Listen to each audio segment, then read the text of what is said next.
The markets are closed, but the business stories are just heating up. Hello, I'm Mai Rodriguez. Catch up with us on Business Brief.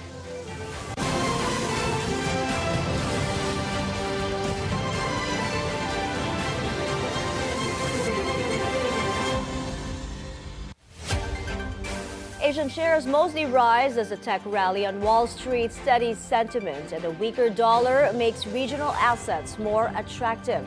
Hong Kong's Hang Seng and China's Shanghai Composite are in the red, while other major regional indexes post gains. On currencies, the US dollar gains against the Japanese yen, the Singapore dollar, the South Korean won, and the Thai baht. In commodities, gold slips more than 1%, while oil prices also move lower. In crypto, Bitcoin loses over 1% and Ethereum falls more than 2%. The National Bureau of Investigation will file new criminal and administrative complaints against former Bamban Tarlac Mayor Alice Guo and 35 other local officials. The case stems from the alleged illegal land conversion of a Philippine offshore gaming operator property. Those to face charges before the ombudsman include Alice Guo's former vice mayor and councilors, as well as officials who served before her term. The charges include violations of the Anti-Graft and Corrupt Practices Act. They also face administrative cases for gross misconduct, serious dishonesty, and conduct prejudicial to the best interest of the service. The country's total outstanding debt is expected to decline by year-end as the national treasury pays off major loans and reduces borrowing. The Bureau of Treasury says the government will settle 814.2 billion pesos worth of domestic bonds by December while fundraising activities wind down. Data also show the government continues to favor domestic borrowing, with the financing mix at 76% local and 24% external. The country's economy is in a sweet spot. Former Bangko Sentral Deputy Governor Diwa Guinigundo tells BNC's Business 360 this is driven by low inflation, strong and stable banks, and ample reserves. He adds the central bank enjoys substantial monetary space. However, that sweet spot could have been sweeter if the growth numbers are more robust. They should be more robust. Okay, the first semester of 2025 saw growth slowing down to about 5.4% compared to the lower end of the target of the government of 5.5. The range is 5.5 to 6.5%. I mean, it could have been higher, and that could have made the sweet spot even sweeter. At the same time, we should also be concerned with the dwindling fiscal space. Our fiscal deficit averaged around 1.5 trillion pesos every year. And for the first 7 months of the year alone, we had about 784 billion in fiscal deficit. So that would be around 5.7% of GDP, the same level as the whole year of 2024.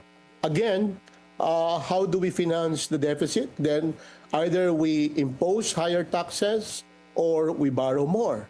But our level of NG debt is already very high at 17.3 billion or around 63% of GDP.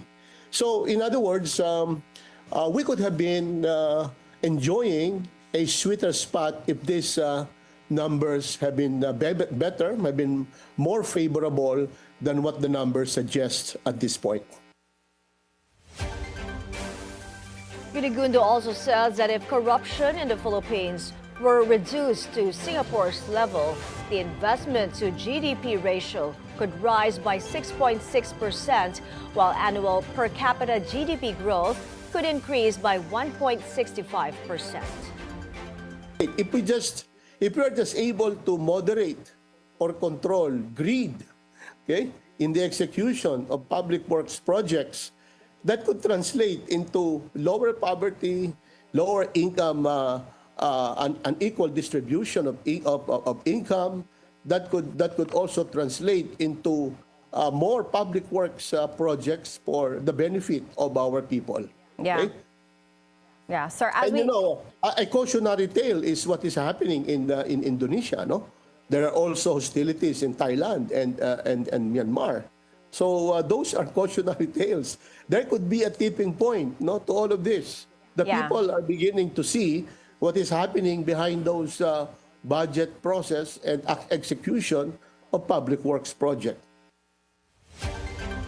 He urges both houses of Congress to pursue their probe into the flood control scandal. He, however, says he doesn't trust lawmakers to enforce accountability. But I would also suggest that let's not keep our hopes very, very high, because it looks like, on the basis of the findings so far, some of their own are involved in the anomalous flood control projects.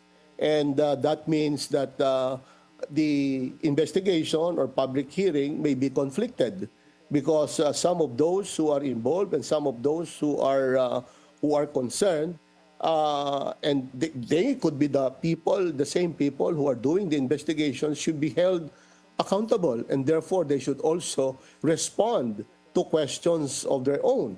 So it is something that both houses of Congress should think about, and also the president. The citizenship controversy surrounding mining tycoon Joseph C. deepens as documents now suggest his supposed Filipino parents do not exist. As Hannity reports, this puts further pressure on C's claim that he's a Filipino. The parents of Joseph C., the man accused of masquerading as a Filipino, do not exist in the records of the Philippine Statistics Authority. In her privileged speech interpellation, Senator Risa Ontiveros presented documents she obtained from the PSA. C's certificate of live birth filed in 2007 claimed his mother was Aida Samson Que and his father Emilio Toledo C. The document even listed a 1964 marriage in Bataan. But when verified against the PSA database, there was no record of their birth, death, or even their marriage. Wala pong ganyang dalawang individual, wala pong ganyang couple na ikinasal po dito sa Pilipinas, Mr. President. The names appear only in the delayed birth registration filed by Joseph C. himself 41 years after his claimed birth date in October of 1966. 41 years? Talaga ba? Na namuhay siya di umano dito sa Pilipinas bago siya kumuha kahit ng affidavit of acknowledgement or admission of paternity at saka affidavit for delayed registration of birth. Senate Minority Leader Tito Soto pressed the issue. If C is not a Filipino, his businesses in mining and his leadership role in global ferronickel are illegal. At kung siya ay hindi Filipino citizen, bawal lahat yan. Bawal po, Mr. President. Kasi hindi sa ilalim lamang ng constitutional provision on 60-40 Filipino at foreign ownership na pupwede sa mga kumpanya dito sa Pilipinas. Hanggang ngayon po, Mr. President, ang industriya ng pagmimina ay in fact nakareserba solo sa pagmamayari ng mga Pilipino. Ontiveros earlier flagged his links to mining firms in Palawan and Surigao and his exports of nickel ore to China. The case mirrors the controversial case of Alice Guo, who earlier insisted she was a natural-born Filipino, but was earlier ruled by a court that she was undoubtedly Chinese. Senator Erwin Tulfo called C's case Alice Guo 2.0 and asked how many more like Joseph C. could be operating in the country. Unfortunately, Mr. President, that would have to remain a very, very urgent question na may malaking at malalim na pangangamba sa ilalim nito. Several agencies, including the Bureau of Immigration, are now reviewing C's documents, mining practices, and citizenship claims. C has an ongoing deportation case for his supposed falsification of citizenship. He was arrested at the NAIA on August 21. Hannity, Bilyonaryo News Channel. Trade Secretary Cristina Roque has announced the resignation of the Executive Director of the Philippine Contractors Accreditation Board, or PCAB. Roque says Herbert Matienzo stepped down for personal reasons. This comes amid allegations the PCAB receives grease money in exchange for the licenses of contractors. Senator Panfilo Lacson says a complete overhaul of the PCAB board is in order at this point. Public Works Secretary Vince Dizon wants contractor Wawao Builders blacklisted permanently. Dizon today inspected one of its flood control projects in Plaridel, Bulacan, which was supposed to be completed in June last year. Despite its 96 million peso price tag, the project remains unfinished. The new DPWH chief says he will also push for the dismissal of Bulacan engineers Bryce Hernandez and JP Mendoza and wants charges filed against them. Dizon earlier sacked Regional Director Henry Alcantara over ghost projects in the province. 43 individuals allegedly involved in questionable flood control projects have been placed on the Immigration Lookout Bulletin. The Justice Department says the list is based on the request of the Senate Blue Ribbon Committee and DPWH Secretary Vince Dizon. The list includes flood control contractors such as Sara and Curly Discaya. DPWH officials are also on the list. Budget wars escalate. House Deputy Speaker Janet Garin is calling for the return of the 6.793 trillion 2026 budget to the DBM amid allegations of ghost and substandard flood control projects. Garin claims the budget includes suspiciously coded numbers across multiple locations, possible insertions that she says were approved by the Budget Department. She also said former DPWH Secretary Manuel Bonoan admitted to the existence of these ghost projects, including some visited by the President. Because Secretary Bonoan admitted it. Kasi yun nga yung point ng iniimbestiga namin. I asked him the two projects that the President visited, can you confirm that these are ghost projects? And he said yes. These were already listed when DBM submitted the budget to Congress, meaning it's an agency initiative. Garin stressed that not all responsibility lies with Congress, warning that there may be other invisible enablers behind the irregularities. The DBM has yet to respond to the claims. We're taking a short break. More business stories are up next. You're watching Business Brief.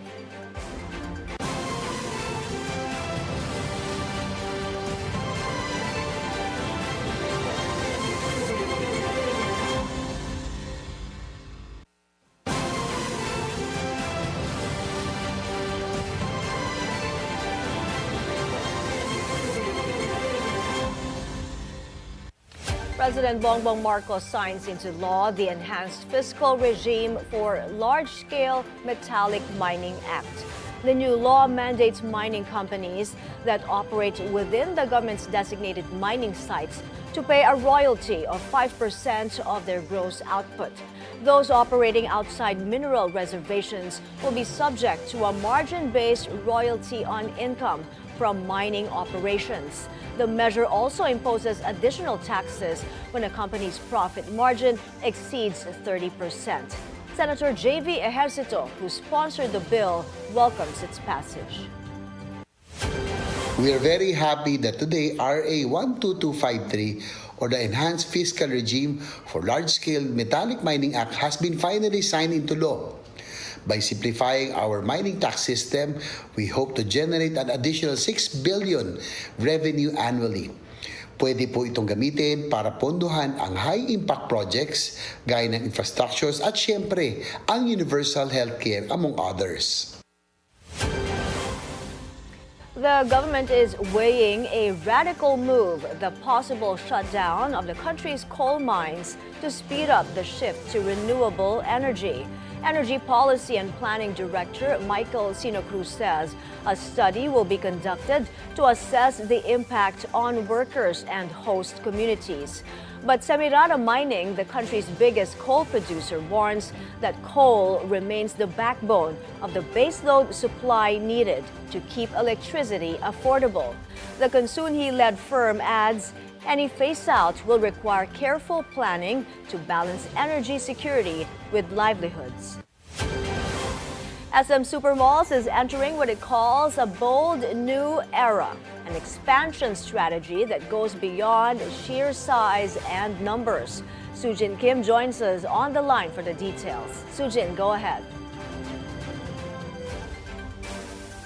Yes, Mai, from 88 malls today, the retail giant will end the year with 89 once SM La Union opens next month. Another flagship is set to rise in New Valley by 2026, while the iconic Zamboanga project has been pushed to the first quarter of next year due to construction delays. SM's target remains ambitious, 100 malls by 2027-2028 and around 115 by 2030 if projects proceed without major setbacks such as typhoons or logistical bottlenecks. But SM Supermalls President Stephen Tan says expansion isn't the only focus. The company is embarking on massive redevelopments. Mega Mall is a very, very ambitious project. We're pouring in approximately around 9 billion in that beautiful redevelopment. You will then have something that the Philippines has never seen before.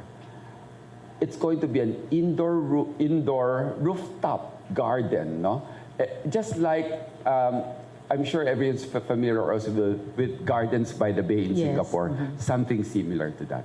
SM is allocating 150 billion pesos in capex for new malls and for expansions and redevelopment. Among the next major projects, SM North EDSA, following earlier upgrades at the Mall of Asia, which now features world-class amenities including a football field and jogging track. What we are offering is more spaces. You would see more also active lifestyle oriented shops and places to play, no? Like we will be adding, actually, if you're the first person that I told this to, no? North EDSA would have pickleball courts and the whole Sky Garden would be based, it's themed toward active lifestyle. Despite devoting more space to parks, open areas, and non-revenue amenities, SM says it expects no pressure on margins. The strategy is built, Tan says, on a simple logic. Longer dwell times lead to stronger tenant sales and higher percentage rents. And those are latest updates from Pasay City. Back to you, Mai. Thanks for that report, Sujin Kim. The Metro Manila subway project will be under construction by November. That's according to Acting Transportation Secretary Giovanni Lopez. All segments of the project have been awarded to contractors, except for the Kalayaan to Bonifacio Global City, the Lawton to Senate segment, and the airport line. The remaining segments will be awarded before the year ends. On Wednesday, construction of the Ortigas station started after a 2-year delay due to right-of-way issues. The 488.5 billion peso project is set for completion by 2032. We're taking another breather, a look at how Philippine shares did today. When we return, stay tuned.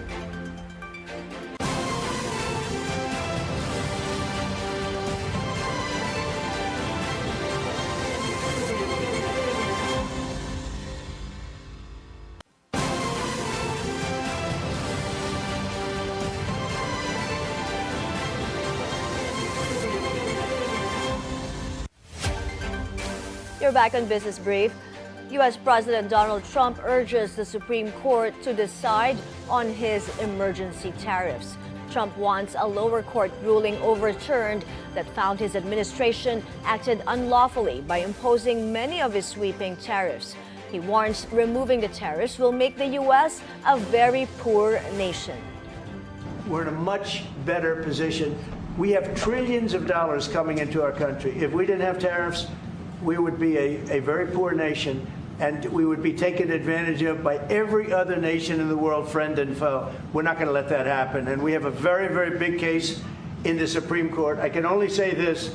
Our country has a chance to be unbelievably rich again, but it can also be unbelievably poor again. If we don't win that case, our country is going to suffer so greatly. What's the backup plan, sir? But I think we're going to have a big victory. Russian President Vladimir Putin and China's Xi Jinping were overheard not talking war or trade, but how humans could live to 150 years. During Putin's visit to China, microphones picked up parts of their conversation. The two leaders discussed organ transplants, biotechnology, and the possibility that humans could live up to 150 years. Putin even floated the idea that eternal life could be within reach. She has been in power for 13 years, while Putin has led Russia for more than 2 decades. Yes. I think the chairman spoke about it when we were walking to the parade. Oh yes, Mr. Berlusconi was actively into this topic once. The modern means of health support, medicine, even some surgeries involving organ transplantation allow the humanity to hope that the active lifespan will not be like today. It differs from country to country, but anyway, they allow to hope that the lifespan would increase considerably. Philippine shares snap a 5-day losing streak, rebounding to the 6,100 level. The PSDI closes up nearly 0.4% at 6106, making it the 6th best performer in Asia. All sectoral indices finish in the green, led by mining and oil and property, both up more than 1%. Advancers outpace decliners 111 to 88, with value turnover at 4.8 billion pesos. Most of the day's most active stocks also end higher, with Synergy Grid leading the gains up nearly 8%. In currencies, the peso is currently trading at 57.24 to the dollar, up from the previous close of 57.30.